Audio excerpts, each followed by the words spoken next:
these little glimpses of it. I think she knows exactly who her mother is, but she just blocked it. That's why she's having these dreams about burning her children. Because her body and mind are trying to stop this from happening. But she's trying to like push it aside and just live her life. And how that affects every member of that family, especially Gabriel Byrne's very almost castrated husband. Yeah, he's like an egg from Arrested Development, a little bit like castrated, like kind of nondescript. Yeah. Yeah. She rules the roost, Toni Collette. Yeah, and it's interesting that he's a psychiatrist or a psychologist, because I didn't realize that until maybe an hour or so in, and I thought, he doesn't know how to deal with his wife. Wow, that's interesting. And he doesn't know how to like help her through this, because she has kind of constructed a wall in her own mind, and constructed a survival tactic of kind of protecting herself from the horrors that she probably knows happened. And you just get it's all these little glimpses, and how she is, and just like what she does. What she does is she makes little models and makes neutral small perspectives of traumatic events in her own life, and as almost a way to distance herself from them. And she can't even. Wow. Yeah, I saw this movie 4 times in the theater, and every time I was like, it just kept giving me more. Sounds like you had the experience. Like, so whenever I watch Take Shelter or even talk about the movie Take Shelter, I almost cry. Sounds like that's my Hereditary.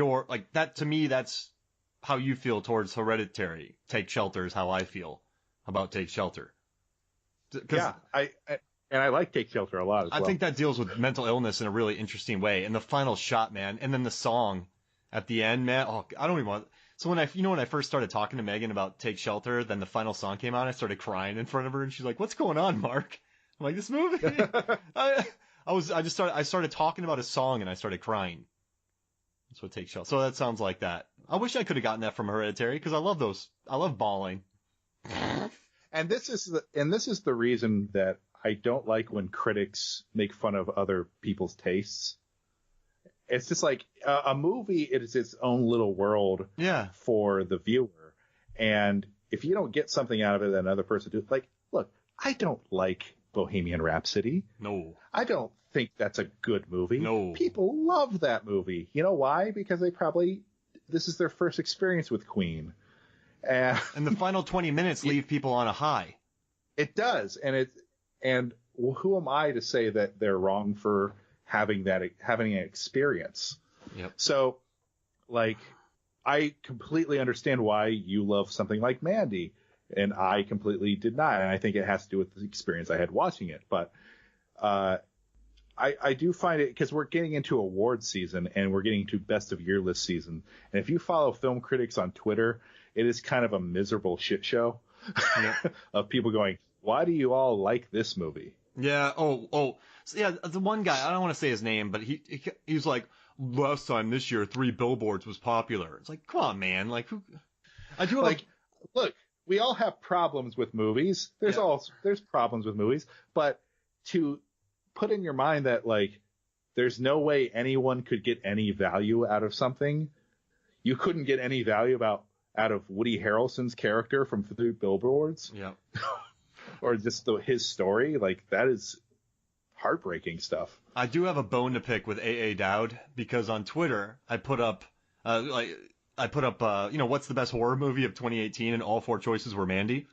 And then A.A. Dowd, he follows me, and so he just wrote Hereditary, and like all of his minions just teamed up on my Twitter feed, and we're like, "Yeah, where's Hereditary? Like, what is this?" Like, I'm like, "Guys, this is a blatant joke saying that I loved Mandy." And he did it as a joke. Like, he just did it because, Hereditary, like, it was funny. And then all these people got on my Twitter just going, "Yeah, where's Hereditary? Where is it? Why'd you put Mandy 4 times? That makes no sense." And so then I even hated Hereditary more after that. See, like, bad critical response can really infect the way, any relationship you have to a movie. And there's nothing wrong with like having legit criticisms about a film. I just think, like, this year's Three Billboards is Green Book. Yeah. I have a lot of problems with Green Book, but I can see what people get out of it. And a lot of the good critics that have problems with it can at least see what people get out of it. I just don't like the mentality of like, it's been decided that this minority opinion I have is law, right? So here's a pithy response. Yeah. Well, yeah, and just honestly, I wish I had the experience that a lot of people had with Hereditary. And you know, if I had to, and people are like, it didn't make number one on your list, that means you hate it. No, it's a very well-made movie with Oscar-worthy performances. It just didn't connect with me, but I could see how other people it connects with. But Mandy's number one. Like, I always use food analogies with cinema because the food industry and the film industry are very similar. But Anthony Bourdain, rest in peace, in a chapter in his book Medium Raw, he talks about going to Grant Achatz, his new restaurant, and the restaurant was called Alinea, and it was a very high-end restaurant. And he prefaces by going, look, it's a serious restaurant making serious food, and it needs to be taken seriously. I thought it was pretentious as hell. Oh. That's the mentality. Like, look, Hereditary, love it or hate it, it is a serious film, and it is a serious work. And I use the word serious as if like to mean dramatic. No, it's like a work to be taken seriously. A comedy could be that too. Yeah. We can love it or hate it, but we have to reconcile with it. We have to discuss it. If it won a lot of awards, I would totally agree with it. You know what I mean? Man. Yeah, and I think it all comes down to, and I tell this to my film students, I want to judge your film on its content, so your craft better be on point. Yeah. So get your craft on point, and then we can actually talk about what you're trying to do, what you're saying, and whether it's successful or not. Get your craft on. Get your craft on. Crafty. Again, food. Yeah. Oh, hey.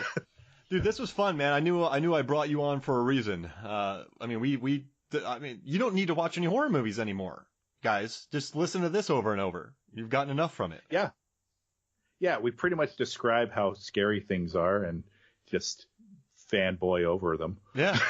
No, but I don't remember know. when he does this and But we did a good job though, man. Like, we really broke stuff down. This was fun. I knew I brought you in for a reason. You know, you're the horror extraordinaire. So yes, that's what my name tag does say. Yep.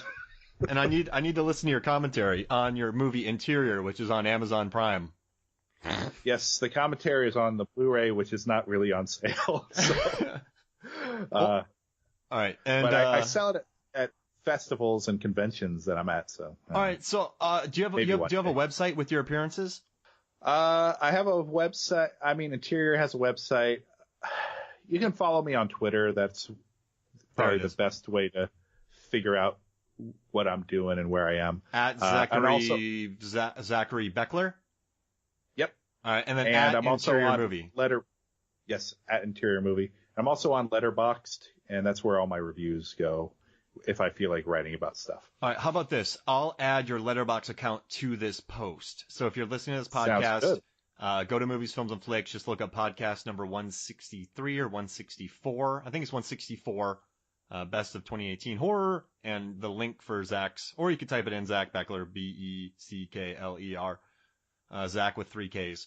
No! No, this is awesome, man. Do you have any plugs before we head out? Plugs? No, I'm just kind of in the midst of the school semester season where I teach at UCF, so in the film program, and I'm working on stuff, but nothing that's being released anytime soon. So I'll let you know when I do. Got it. All right. So if you're bored, head to iTunes and give us a rate review on the podcast. Also subscribe. We'd love to hear what you think. We're currently on TuneIn. We are also on Stitcher. We're on Podbean. We're pretty much everywhere, and we're going to be on Spotify soon. so you can listen to us everywhere. There's no reason not to listen to us. So check us out, give us a rate, review, and subscribe. So for me, Mark Hoffmeyer, and for Zach, Mad Dog Beckler, with 3 Ks, this is Movies, Films, and Flicks. We'll see you next week.